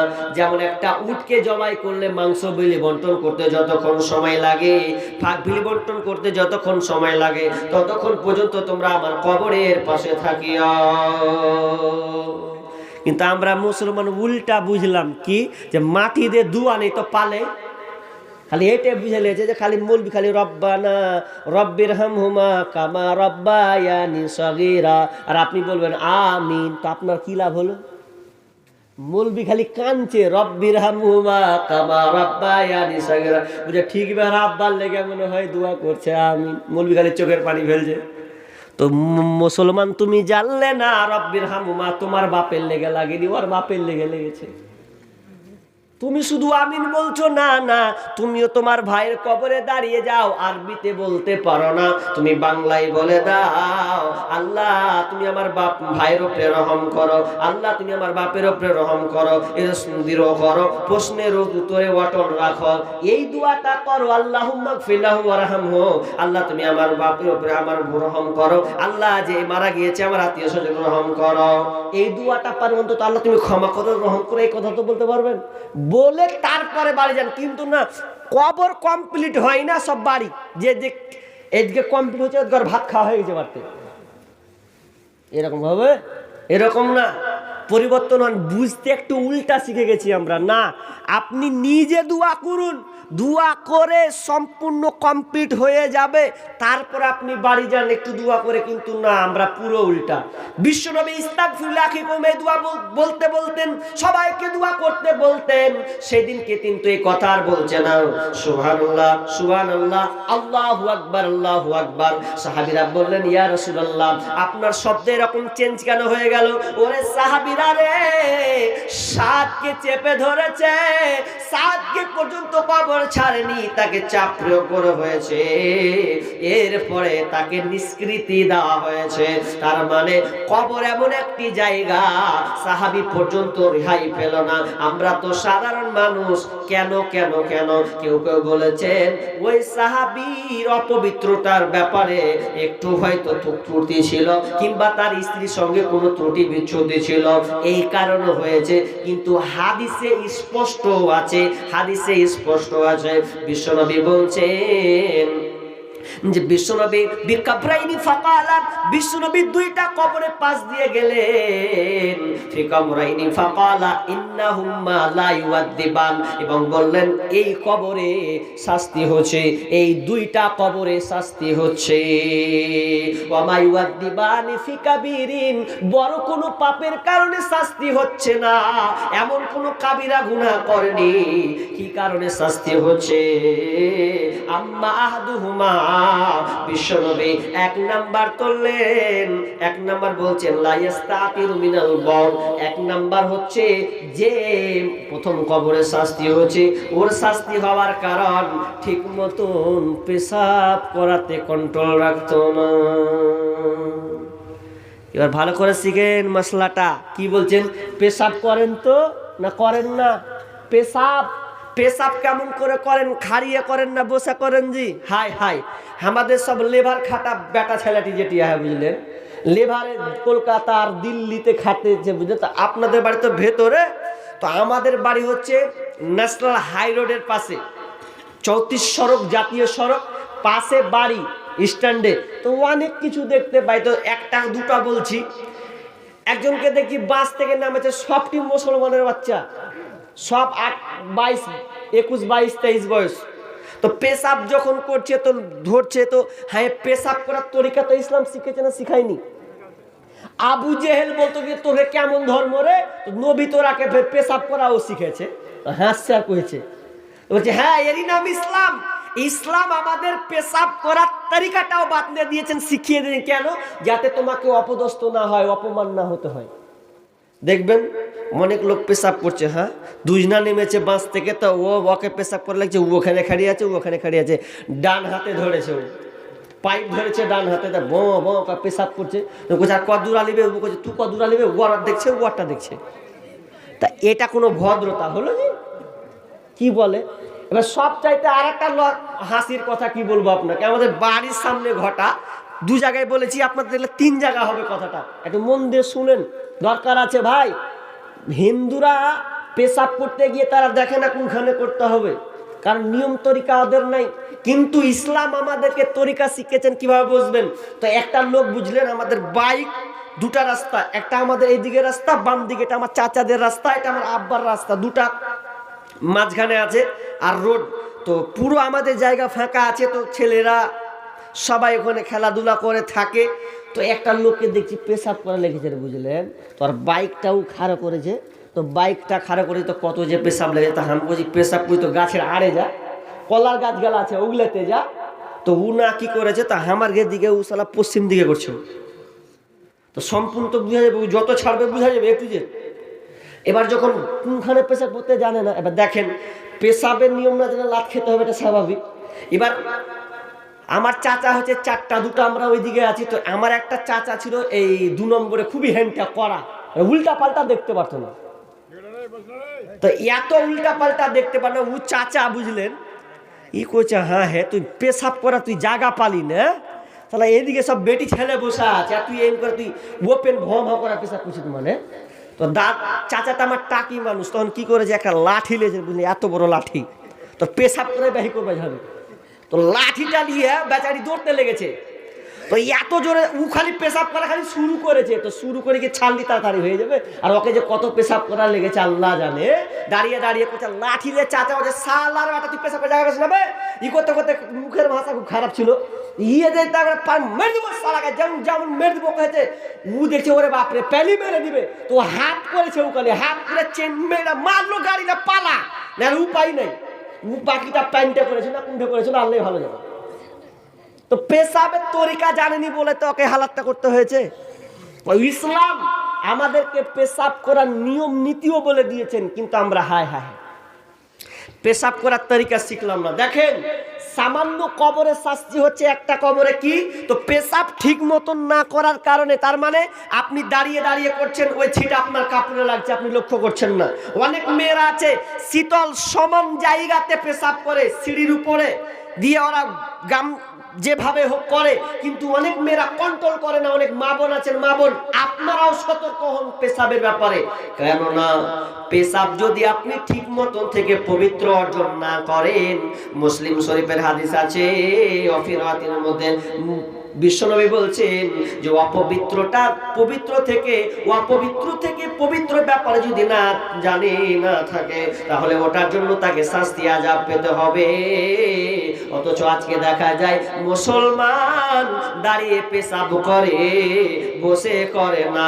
অনেক মুসলমান আছে পেশাব করার পরেও পানি পর্যন্ত লায় না। আমি একজন ভাইকে বলছি, হ্যাঁ রে ভাই চ না মসজিদ খানে একবার নামাজটা পড় রে ভাই। বলেছে যাবো না। তো কেনে যাবি না? বলছে হবে না। তো হবে না কি ছেলে বল না রে। বলছে হবে না। তো কেন? তোর মাসিক হয়েছে না হাইজ হয়েছে? কি হয়েছে কহা? বলছে পানি খরচ করে, মানে ওই এমনিতে চালিয়ে দিয়েছে। এ হয়ে গেছে অনেক মুসলমানের হালাত। কিন্তু না, আপনাকে পেশাব কন্ট্রোল করতে হবে। এক। দ্বিতীয় নম্বরে কবর শাস্তি হচ্ছে কি করেছে ও, কেন শাস্তিটা হচ্ছে? বিষ্ণু বলছেন ওয়াম্মাল আখারু, শেষ যে দ্বিতীয় কবরটা আছে, দ্বিতীয় কবরটা হচ্ছে ফাকানা ইয়ামসি বিন্নামিমা। দ্বিতীয় নম্বর শাস্তি শুনে লাও। দ্বিতীয় নম্বর শাস্তিটা হচ্ছে সে চুগলখড়ি করে বেড়াতো, মিথ্যা কথা বলে বেড়াতো, এই জন্য তার কবরে শাস্তি হচ্ছে। হাজি এবার বলেন মিথ্যাখোর বেশি না কম? কথা বলতে হবে এবার। মিথ্যাখোর বেশি না কম?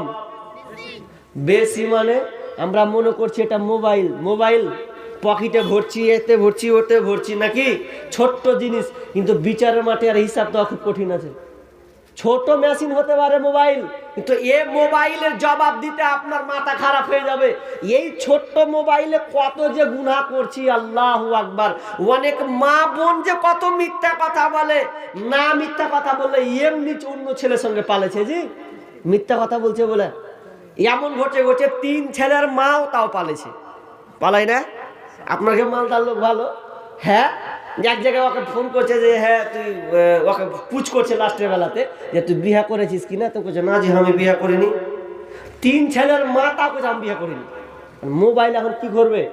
ওর সাথে যখন পালিয়ে গেছে পরে তখন করছে যে আমার 3টা বেটা আছে, ছেলে আছে। ভেজাল। কারণ আজকে মোবাইলটা এমন হয়েছে, মিথ্যা কথার ছয়লা মোবাইলকে স্বামীকে প্রতারণা করছে, করে না? করে না? করছে। অনেক স্ত্রী আছে স্বামীকে প্রতারণা করছে, আমার এই বছরে গাজাল আছে, তোমার কাছে ফোন করিলে পাইব শুধু ওইটিং। ও গিন্নি কার সাথে করো তুমি মিটিং, ও গিন্নি কার সাথে করো তুমি মিটিং। তোমার কাছে তোমায় আমি ফোন করিলে পাইব শুধু ওইটিং। ও গিন্নি কার সাথে করো তুমি মিটিং। তার কাছে দেখা হলে বলে আপা ফোন করেছে, তার সাথে কথা হলে বলে আপা ফোন করেছে। একবার কয় বাপের কথা, একবার কয় মায়ের কথা, একবার কয় ভাইয়ের কথা, একবার কয় বোনের কথা, এইভাবে কতদিন করবা চিটিং। ও গিন্নি কার সাথে করো তুমি মিটিং, ও গিন্নি কার সাথে করো তুমি মিটিং। নামাজে রোজার ধার ধারে না, মোবাইলে ব্যস্ত, স্বামী তাহার ফোন করিলে কথা কয় না সে তো বুবু, কথা কয় না সে তো। ওই নামাজে রোজার ধার ধারে না, মোবাইলে ব্যস্ত, স্বামী তাহার ফোন করিলে কথা কয় না সে তো। স্বামী কয় প্রাণের বিবি কত ভালোবাসি আমি, স্বামী কয় প্রাণের বিবি কত ভালোবাসি আমি, তোমায় আমি ফোন করিলে পাইব শুধু ওয়েটিং। ও গিন্নি কার সাথে করো তুমি মিটিং, ও গিন্নি কার সাথে করো তুমি মিটিং। তোমার কাছে তোমায় আমি ফোন করিলে পাইব শুধু ওয়েটিং। ও গিন্নি কার সাথে করো তুমি মিটিং, ও গিন্নি কার সাথে করো তুমি মিটিং। মিথ্যা কথা বলা যাবে না। মিথ্যা যদি আপনি বলেন, চুগলখড়ি করে বেড়ান, এর কথা ওকে লাগান। অথচ আজকে বর্তমানে যত ব্যবসা আছে খালি মিথ্যার মিথ্যা মিথ্যা।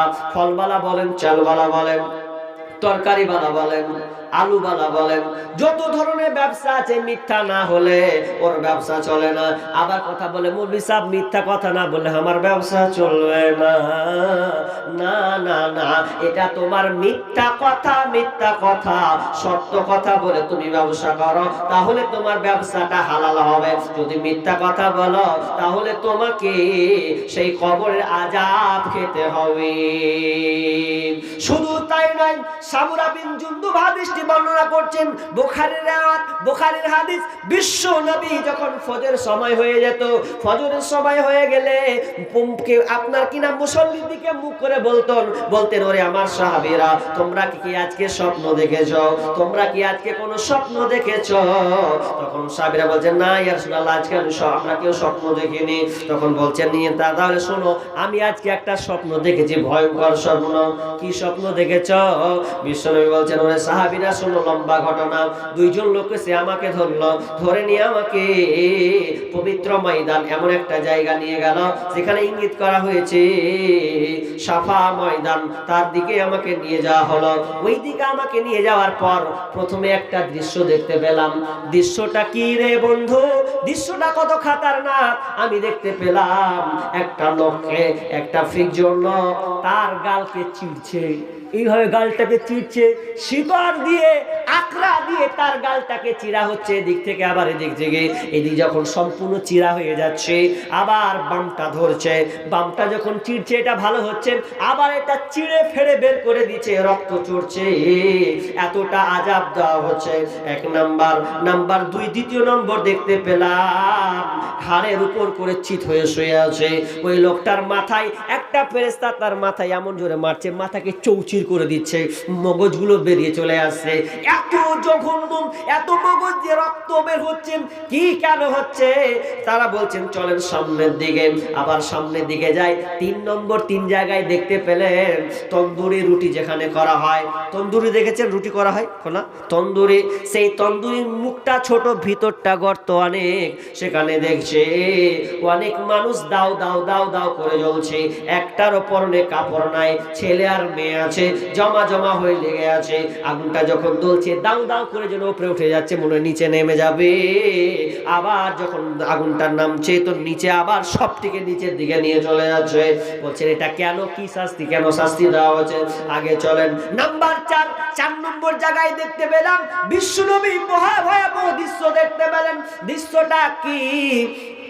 নদী রক্তে ভাসছে ভাসছে, নদীর রক্ত, পানির আপনার নদী নয়, পানির নদী নয়, নদীটা হচ্ছে রক্তের নদী। ওই রক্তের নদীতে দেখতে পাচ্ছে একটা লোক আসছে, আর একদিকে একটা লোক দাঁড়িয়ে আছে, পাথর দিয়ে তার মাথায় মুখে মারছে। যেমনই মারছে আবার ওই দিকে উঠার জন্য চেষ্টা করছে, ওদিক থেকে পাথর মারা হচ্ছে। এক কথায় সে উঠতে পারছে না, না নিচে ধরছে, না ডানে ধরছে, না বামে ধরছে।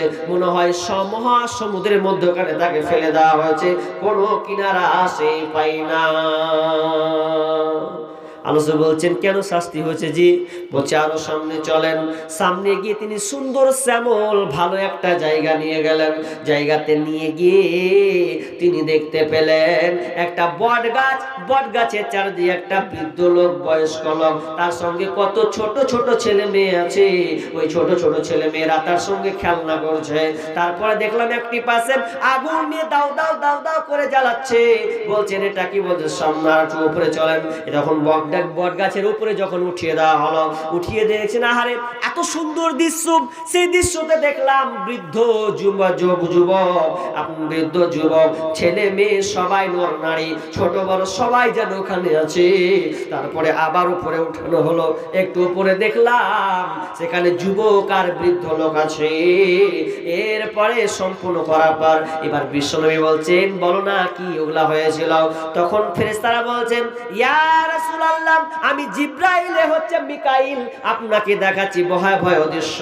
কি সেই দৃশ্য ভালো করে শুনলেন? প্রথম নম্বর দেখেছিলেন যার গালকে চিড়া হচ্ছে, ওই লোকটাকে, যে লোকটা দুনিয়াতে মিথ্যা কথা বলতো, একের কথা ওকে লাগাতো, ওর কথা ওকে লাগাতো, এক কথায় পাশের বাড়ির সঙ্গে সব সময় ভাই ভাই দ্বন্দ্ব লাগাতো, আর ওখান থেকে বেরিয়ে যেত। এই জন্য লোকটার এইরকম শাস্তি হচ্ছে। মিথ্যা কথা বলবেন, খুব বাহাদুরি দেখাচ্ছেন। মিথ্যা কথা না বললে আপনার দিন যায় না।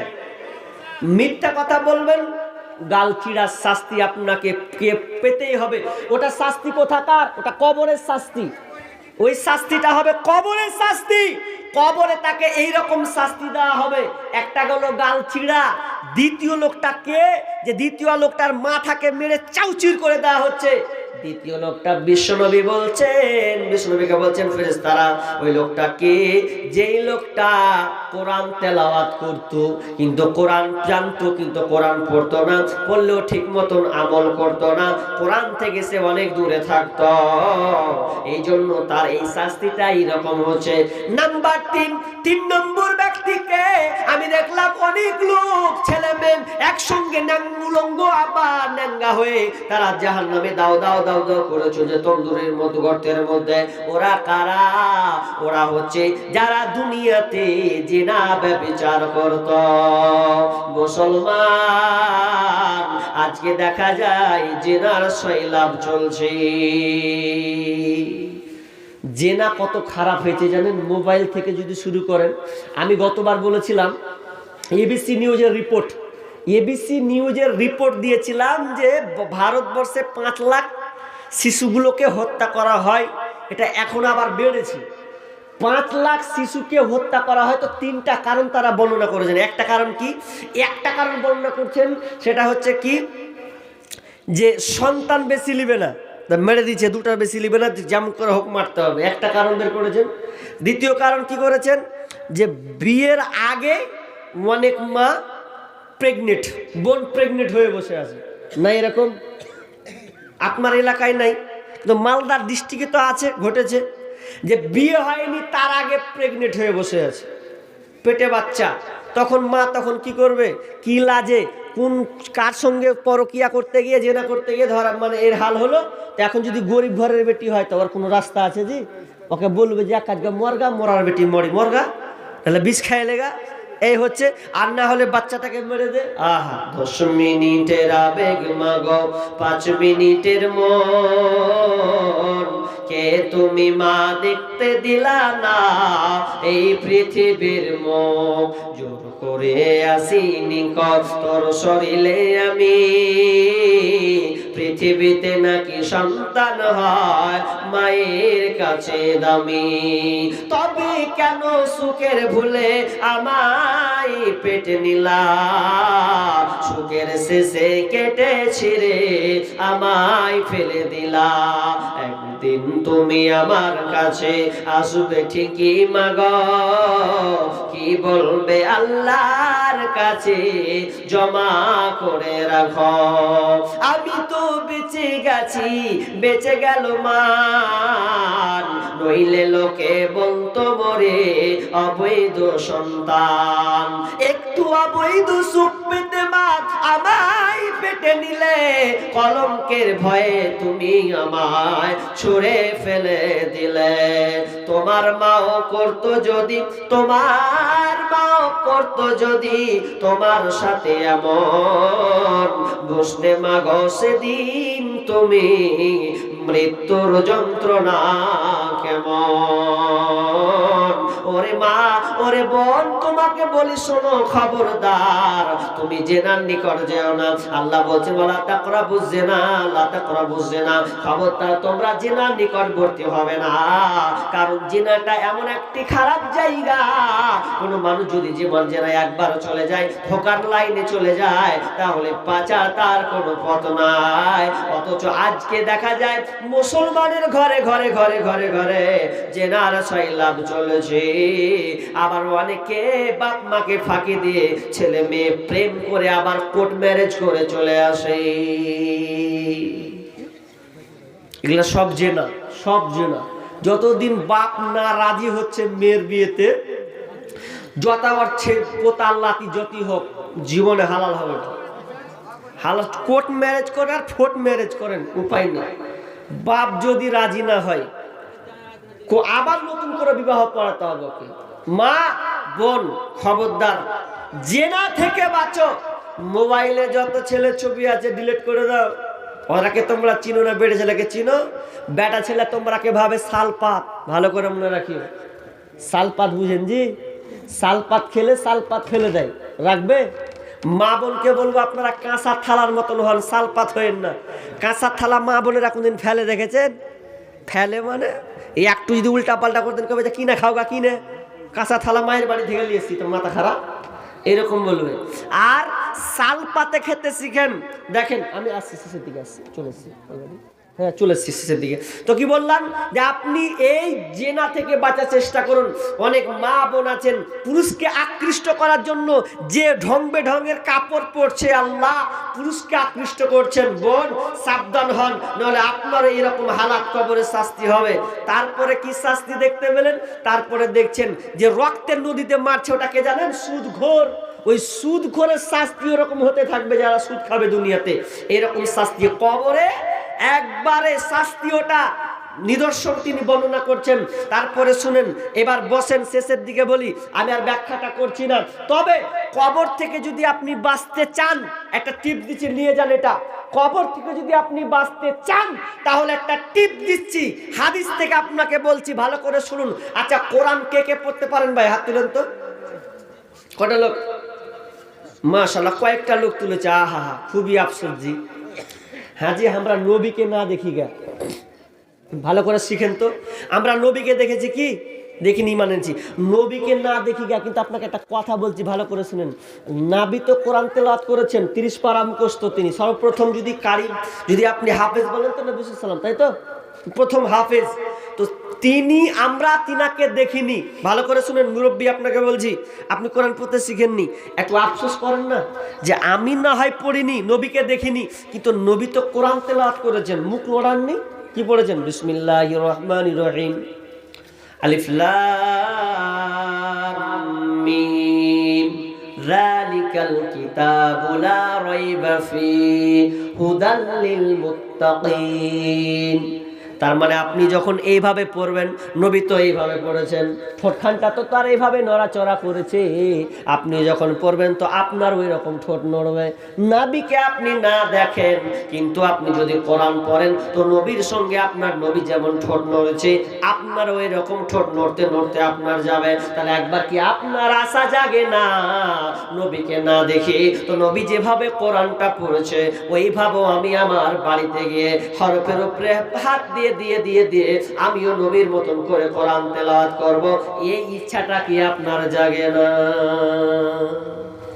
কবরে আপনি যাবেন, খালি ছেলে মেয়েদেরকে জানেন কি বলবো দুঃখের কথা, ছেলে মেয়েদেরকে টিউশনি দিচ্ছে যে সামনে মাধ্যমিক যাবে, ফেব্রুয়ারিতে আপনাদের নাকি ফেব্রুয়ারিতে মাধ্যমিক আছে, তো এই মাধ্যমিকের জন্য বেটা বেটিকে কত যে টিউশনি দিয়েছে আল্লাহ ভালো জানে, কত যে টিউশনি দিয়েছেন তা আল্লাহ ভালো জানে। কিন্তু কোন বেটাকে আপনি দিয়েছেন যে বেটা তুমি কোরআনটা শিখো, আমি যদি মরেও যাই অন্তত তুমি কোরআন তেলাওয়াত করবে, তাও তো আমি নেকিটা পাবো, তুমি আমার জন্য দোয়া করবে, এরকম বেটা আপনি রেখে গেছেন? রেখে তো জানি মৌলবীর সঙ্গে আপনি ঝগড়া করেছেন। কারণ আপনার ছেলেকে যখন আপনি পড়াচ্ছেন টিউশনিতে 500 টাকা 1000 টাকা কোনোদিন কেয়ার করেননি, কোনোদিন বলেনি যে কমলেন দিয়ে দিয়েছেন বেটাকে পাস করাতে হবে। আর মৌলবীকে যখন বলছি যে 100 টাকা নেন 200 টাকা নেন, কোনোদিন বুক ফুলিয়ে বলেছেন মৌলবী সাহেব আমার ছেলেকে আপনি কোরআন পড়ান শুদ্ধ করে, আপনাকে আমি মাসে 500 টাকা 1000 টাকা দেব, এরকম বলেছেন? জি না। যেই আখেরাতে আপনার জন্য কাজে লাগবে, দুনিয়াতে যতই ডিগ্রি করুক আপনার ছেলে আর আপনি, কোনো কামিয়াব হবে না। কবর থেকে বাঁচুন, কারণ বিশ্বনবী কবর থেকে আমাদেরকে বাঁচতে বলেছেন এবং দোয়া পর্যন্ত শিখিয়ে, লাস্টে শিখাবো দোয়াটা, যারা শিখবেন ছোট্ট দোয়া, এই দোয়াটা আপনি তাসাহুদে বসেও বলতে পাবেন, এমনি সময়ে বলবেন, কোনো অসুবিধা নাই। কিন্তু দুর্ভাগ্যজনক আমরা কবর থেকে বাঁচার চেষ্টা করি না, অথচ কবর। শুধু তাই নয়, আপনি কবর থেকে যদি বাঁচতে চান তাহলে আপনাকে কি করতে হবে? দান করতে হবে। শুধু তাই নয়, যারা কোরআন পড়তে জানেন, একটা সূরা আছে, সূরা নাম হচ্ছে সূরা মুলক। সূরা মুলক জানেন কি? এটা প্রথমটা কি? তাই তো, তাবারাকাল্লাযী বিয়াদিহিল মুলক। এই সূরাটা আপনি পড়বেন, কারণ বিষ্ণু বলছেন সূরাতুল তাবারাকা হিয়াল মানিয়াতু মিন আযাবিল কবর। বিষ্ণু বলছেন যারা প্রতিদিন সূরা মুলক পড়বে, এই সূরা মুলক পড়লে ওদের কবরে শাস্তি হবে না, কবরের শাস্তি তাকে টাচ করবে না। যখন লাশকে রাখা হবে পায়ের দিক দিয়ে রাখা হয়, পা বলবে খবরদার খবরদার একে টাচ করবি না। কোমর পর্যন্ত যাবে, কোমর পর্যন্ত বলবে খবরদার লাশকে টাচ করবি না, খবরদার টাচ করবি না। মাথা পর্যন্ত যাবে, খবরদার লাশকে টাচ করবি না, খবরদার টাচ করবি না, কারণ সে আমাকে পড়েছে। সূরা মুলক এসে বলবে খবরদার এই লাশকে শাস্তি দিবি না। তাহলে অন্তত আপনি আগে কোরআনটা পড়তে শিখুন, খুবই সহজ। কিছু পারুন আর না পারুন, দেখেন 4 মাস 6 মাস লাগবে, আপনার বয়স 40-50 হলেও আপনি পারবেন যদি আপনি ইচ্ছা করেন। আমি পড়িয়েছি, আমি তো 2 বছর থেকে জলসা প্রোগ্রামে আছি, যখন পড়াতাম এর আগে আমার কাছে 30-40 সব রকমের আমি পড়িয়েছি, মসজিদে থেকে যে পড়িয়েছি, অনেকে অনেক আম্মা পাড়া পর্যন্ত ধরে নিয়েছে। তা আপনি আপনার গ্রামের মৌলবি আছে ওর কাছে বসুন, সময় দেন, নেন, দরকার হলে আপনি পার্সোনাল বসুন, দরকার হলে আপনি 500 টাকা দেন। কত টাকা কোন দিকে যাই এই কোরআনটা শেখার জন্য? অন্তত আপনি আপনার ইনকাম থেকে যাক 5000 টাকা গেল, নাই 5000 টাকা গেল, কি আছে? অন্তত কোরআন পড়তে শিখুন আল্লাহর হস্তে। আর কবরের আযাব থেকে বাঁচতে হলে দান করতে শিখুন। দান কেমন করবেন? দান নিজের হাতে করতে শিখুন ভাই। খবরদার কেউ কারো আপন নয়, এটা মনে রাখবেন, কেউ কারো আপন নয়। কবরে যতক্ষণ রাখতে দেরি ততক্ষণ আপনাকে মনে রাখবে, কবরে শুয়ে যাবেন আপনার কেউ কোনোদিন খবর নেবে না। কতদিন বলেছি বাপজি, আপনি যে টাকা পয়সা সন্তানের জন্য আপনি রেখে যাচ্ছেন, সেই সন্তান যদি কুলাঙ্গার হয়, বেঈমান হয়, বদমাশ হয়, আর ওই টাকা যদি হারামে লাগায়, সমস্ত শাস্তি পাপ আপনার কবরে যাবে। যে যাদের জন্য আপনি ভেবেছেন যে আমার সন্তানের জন্য গাড়ি দিলাম, বাড়ি দিলাম, জমি জায়গা দিলাম, দিয়ে আপনি ছেড়ে চলে গেলেন কবরে, শাস্তি পেতে আপনাকে হতেই হবে। যদি সন্তানকে আপনি নেক্সট সন্তান বানিয়ে যান, তাহলে কবরে শুয়ে শুয়ে ওই আপনার সম্পদ যেগুলো ছেড়ে গেছেন, আর সন্তান যদি ভালো পথে ব্যয় করে, আল্লাহ রাস্তায় দান করে, তাহলে আপনি কবরে শুয়ে শুয়ে নেকি পাবেন। আর যদি আপনি বেঈমান সন্তান নিয়ে যান, রেখে যান, তাহলে আপনার কবরে শাস্তি পেতেই হবে। আর কথা বলে রাখি, বাপজি আপনাকে বলছি, আপনার মাল ততক্ষণ যতক্ষণ বেঁচে আছেন ততক্ষণ, মরে যাবেন ওগুলো আপনার মাল নয়, ওগুলো হবে ওয়ারিসের মাল। এটা কতদিন বলে আসছি, কিন্তু আমরা বুঝার চেষ্টা করি না, বলি দেখা যাবে, পরে দেখা যাবে। দেখা যাবে? আপনি এখানে কটা লোক বৃদ্ধ লোক আছেন, বয়স্ক লোক আছেন, বলেন তো আপনার চোখের সামনে আপনার ছেলে আপনার জন্য বেঁচে আছেন, কোন আপনার সন্তান 5,000 10,000 টাকা দান করেছে, 2,000 টাকা, যে আব্বা বেঁচে আছে, আল্লাহ আব্বা দেখুক আমি এখন 2,000 টাকা দিলাম, এরকম কটা সন্তান আছে দেখাতে পারবেন? মরে গেলে একটু অনুসরণ করে দেয়, কিন্তু আপনার মন কি বলে যে আমার বেটা এখনো আছে, আমার চোখের সামনে 2,000 টাকা আল্লাহর রাস্তায় দিবে, এরকম দীর্ঘ বিশ্বাস আছে না? বিশ্বাস, আপনি যে ভাতটা খান ওটা গেলে ভাগ হয়, কোন বেটা কখন খিলাবে। ও বলছে তুই একদিন। বাপের খাবার ছেলেরা পালি সিস্টেম করে, কেমন? মৌলবীদের পালি, মৌলবীদের সিস্টেম করে খাওয়াই, তো আপনি টাকা দান করবে আপনার জন্য দূরের কথা। শুধু তাই নাই, ছোটবেলায় টানাটানি করেছে, বড়বেলায় বলে তুইলে। কত দেখলাম যে বাপ মরছে, লাস্টের বেলা সহি করে লিছে, জাগা নিয়ে মারপিট হয়েছে। আপনাকে কত নজির দিব, মাকে বারান্দায় ফেলেছে, গোয়াল ঘরে রেখেছে, এরকম কতটা আছে। তো আপনি বেঁচে আছেন যতক্ষণ, ওই তো কথা আছে না, থাকতে গরু বাইনা হাল তার দুঃখ সর্বনাশ। আপনি যতক্ষণ মালিক আছেন ততক্ষণ এদিকে ওদিকে করতে পারবেন, মরে গেলেন মালিকের খতম, খেল খতম। আল্লাহর রাস্তে যেটুকু দিয়ে যাবেন সেটুকু আপনার। আর একটা হাদিস বলেছিলাম যে আপনার নিজের মাল হচ্ছে 3টি, মুখস্থ করে বাড়ি যান যদি না শুনে থাকেন। আপনার নিজের মাল কয়টি জানা আছে কি? গনেলেন, আপনার নিজের মাল 3টি। কয়টা বললাম জি? 3টি, কিন্তু 2টা নষ্ট হবে দুনিয়াতে, একটা থাকবে। আপনি যেটা খাবেন ওটা আপনার মাল, এটা হাদিস বলছি আপনাকে। আবু হুরায়রা হাদিস বর্ণনা করছেন কি, যে আপনি যেটা খান ওটা আপনার মাল, যতক্ষণ খাচ্ছেন, এটাকে খানা বলা হয়। কিন্তু খানার আবার বিপরীত হয়ে যাবে পায়খানা, থাকবে না, ভ্যানিস, খেলেন নষ্ট হয়ে গেল। যেটা শরীরে পরে আছেন ওটা পোশাক, ওটা পরলেন ওটা আপনার, কিন্তু নতুন হতে হতে একদিন কি হবে জি ভাই? পুরাতন, নতুন থেকে পুরাতন। আর 3 নম্বর আপনার মাল, সেটা হচ্ছেন আপনি আপনার সম্পদ থেকে যেটা আল্লাহ রাস্তায় জমা করেছেন, ওটা হচ্ছে আপনার মাল। বাকি মনে করছেন বাড়ি রেখে গেলাম, টাকা পয়সাগুলো আপনার নয়, ওটা ওয়ারিসের মাল। আপনি বুঝতে পারেননি, আপনাকে বুঝাবো। আমি এদিক হয়ে এসেছি ভালুকা হয়ে, তো ভালুকাতে নেমেছি। ভালুকাতে আপনি টিকিট ধরুন, টিকিট ধরে বলবেন আমি মালদা যাব। মালদা যদি ধরেন তো টিকিট মিনিমাম 40 টাকা, কটা 40-50 টাকা নিবে মালদা গেলে। মালদা যদি যান তো আচ্ছা, ট্রেনটা যদি কলকাতা পর্যন্ত যায়, কিংবা বর্ধমান পর্যন্ত যায়, কিংবা দিল্লি পর্যন্ত যায়, তা আপনি টিকিটে আপনি বসলেন একটা সিটে বসলেন, তো সিট পেয়ে। আচ্ছা বলেন বাবজি, আপনার উত্তর দেন তো, মালদা যখন চলে আসবে তখন সিটটা থেকে আপনি নামবেন কি নামবেন না? নামবেন তো, কথাটা ভালো করে বুঝিয়েন, নামবেন। আচ্ছা নামার পর বলেন তো, সিটটা ফাঁকা থাকবে না অন্য কেউ বসবে? হ্যাঁ, অন্য কেউ বসবে।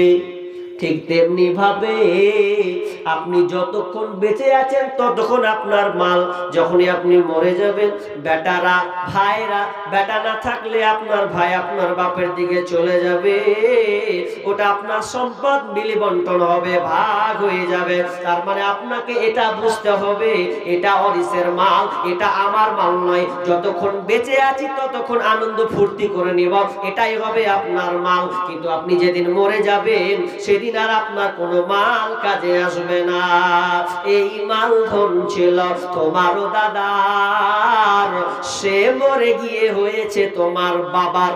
বাপের মালকে তুমি ওয়ারিস হইলে, কাল ছেলে ওয়ারিস হবে। তুমি মরে গেলে ধন ধন করিও না, ধন অপরজন, মরিলে তোমার সাথে যাবে না ধন।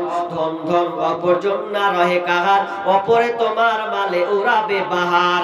আজ তুমি পড়িতে চড়ে সমপসম, কালকে পড়িতে হইবে মরণের কাফন। একা অন্ধকারে ছিলে মায়েরই কুদরে, একা ফেরে যেতে হবে ঘোর অন্ধকারে।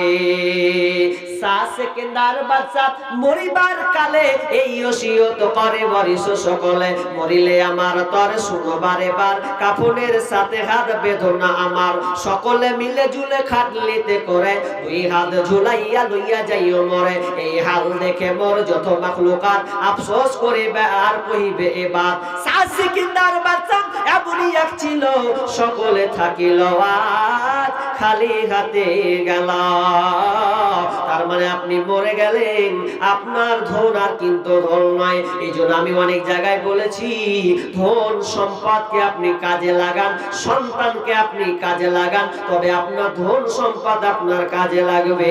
কিন্তু হতভাগা মুসলমান অনেক বাপজিকে বলে পারলাম না। একজন বাংলাদেশের ডাক্তারকে প্রশ্ন করা হয়েছে, ডাক্তার মশাই আপনাকে কোনোদিন 4 চাক্কায় নিজে কিনতে দেখলাম না, অথচ আপনার দিনে লাখ লাখ টাকা ইনকাম, দিনে আপনার 1 লাখ টাকার উপরে ইনকাম, এরপর আপনি 4 চাক্কা নিয়ে আসেন না। পাশে আপনি নার্সিং হোম খুলেছেন, সাংবাদিক প্রশ্ন করছে আপনি নার্সিং হোম খুলেছেন, আপনি তো 4 চাক্কা নিতে পারছেন। তখন ডাক্তার বলেন আমার 4 চাকার প্রয়োজন মনে হয় না, আমি বাড়ির পাশ থেকে চলে আসি, এখানে আমার ডিউটি করে, আমার আমার দরকার নাই, আমি নিতে পারি। তখন ডাক্তার বলছে শোনো, আমি যে এই টাকা পয়সাগুলো দেখছো এটা আমার নয়। এই যে কার, আপনি কেমন কথা বলছেন, আপনার না, এটা আমার নয়।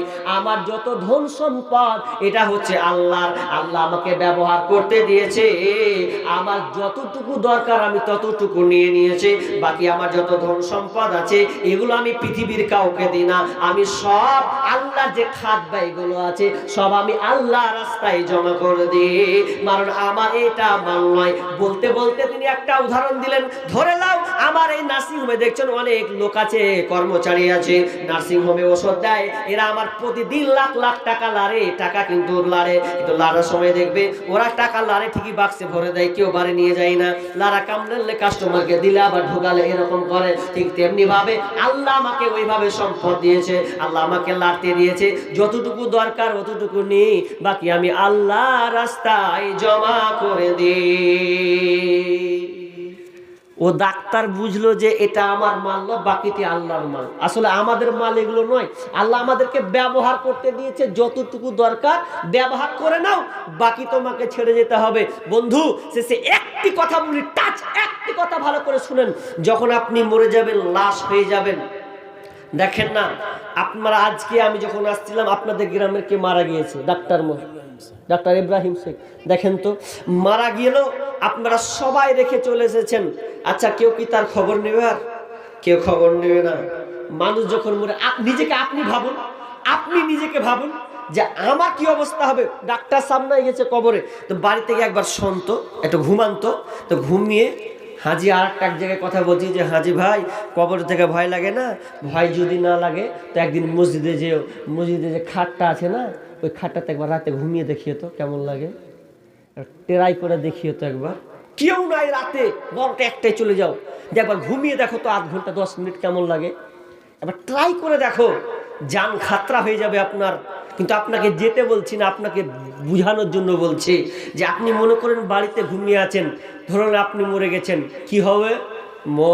মনকে বলেন, মন আমি এখন ধরলেন মরে গেলাম, মরে গিয়েছি মন, এখন মরা অবস্থা, কি হবে আমার? সবাই কাঁদছে, সবাই আমার জন্য চোখের পানি ফেলছে, কে বলছে ভাই তাড়াতাড়ি কর, ভাইয়ের সময় হয়ে গেছে, আব্বার সময় হয়ে গেছে, তাড়াতাড়ি করে দাফন কাপড় আপনি কিনা গোসল দাও। সবাই গোসল করবে, পরন থেকে আপনার কাপড় পরে উলঙ্গ করে দেবে, শেষ গোসলটা আপনাকে করা দেবে, শেষ গোসল করবে মন। এরপরে সবাই কাঁদবে আর বলবে তাড়াতাড়ি করে কাফনটা পরিয়ে দাও। মন সবাই আমাকে কাপড় পরালো, কাপড় পরা পর আমি দেখছি আর আমার সঙ্গে কোনো কাপড় যুক্ত নাই, সাদা কাটা কাপড় আছে। এবার সবাই বলছে তাড়াতাড়ি করে লাশকে নিয়ে চল। আপনি বলছেন মন যাকে ছাড়া আমি চলতে পারতাম না সেই বিবি পর্যন্ত আমাকে ছেড়ে দিচ্ছে, যাকে ছাড়া গ্রামে চলতে পারতাম না তারা পর্যন্ত বলছে লাশটাকে নিয়ে চল, আর রাখা যাবে না। সবাইকে দেখছি, আমার খাটলিয়া ধরেছে, আমার বন্ধু ধরেছে, আমার ভাই ধরেছে, আমার কাকা ধরেছে, সবাই মিলে নিয়ে যাচ্ছে। আমি এমন একটা মানুষ, অন্ধকার দেখলে আমার ভয় হয়, অথচ কবরটা দেখবেন কত অন্ধকার। যখন লাশকে রেখে দেওয়া হয় আস্তে আস্তে করে না হয়, বাপ নামে কিংবা বেটা নামে কিংবা বন্ধু নামে শেষবারের নাম নামে নেবে নেয় আর কিন্তু নমিনা উঠে যায়, দিয়ে আস্তে আস্তে করে একটা করে বাঁশ দেয়। ওরে মন, বাঁশ দিচ্ছে আমার উপরে যেন বাঁশ ফেলা হচ্ছে, আমি আর যেন আস্তে আস্তে অন্ধকার নেমে আসে। সবাই চাটাই মেরে দিল, অন্ধকার আর যেন ফুটে ফুটে আলো পাচ্ছে। মাটি যখন চাপাচ্ছে মনে হয় আমি আর কিছু দেখতে পাই না, অন্ধকার পুরো হয়ে গেছে। আহারে আমি কেমন করে এখানে একা একা ঘুমাবো, কেমন করে আমি একা একা থাকবো, এটা তো অসম্ভব। কিন্তু কেউ আপনাকে সাড়া দেবে না, কেউ আপনার কথা শুনতে পাবে না। আপনি ঠিক চিৎকার করবেন, একবার বলেন মন, মরে গেলে আমার হালাতটা কি হবে, কেমন করে আমি থাকবো। অতএব এই জিনিসটা যদি আপনি ভাবেন, অন্তত যদি না ভাবেন, কবরস্থান গিয়ে যান, একটু দাঁড়ান, কি হালাত হবে। যান একটু ইমিরালানির জন্য যান, দিয়ে দেখেন কবরে আমার আব্বা আছে, ভাই আছে, বন্ধু আছে, প্রতিবেশী আছে, আমাকে ওখানে যেতে হবে, কেমন করে ওখানে আমি থাকবো। এই অন্তটা দিলেটা নেন, দেখেন আপনার মধ্যে পরিবর্তন আসবে, আপনার মনে চেঞ্জ আসবে। আর তখনই আপনি ভাবতে পারবেন এই দুনিয়াটা ক্ষণস্থায়ী, চিরস্থায়ী নয়। আপন আপন বলিস কারে, কেউ তো আপন হয় না, স্বার্থ ছাড়া এই ভুবনে কত আছে।